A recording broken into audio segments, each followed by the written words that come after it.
Pull the wiper away from the windshield. Push-button arms come in two sizes. To confirm that you are using the correct installations for the narrow 16mm wide arm, ensure that a penny is not able to slide through as shown.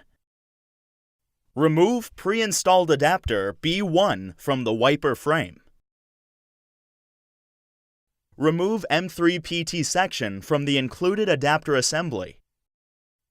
Depress the tab as shown to unlock and remove the M3 PH part of the adapter. Then, remove M3 TL section from the included adapter assembly.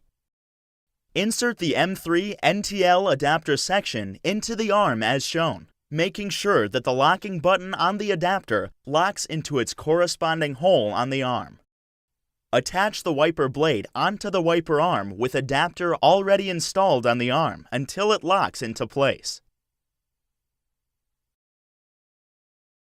Replace the wiper onto the windshield.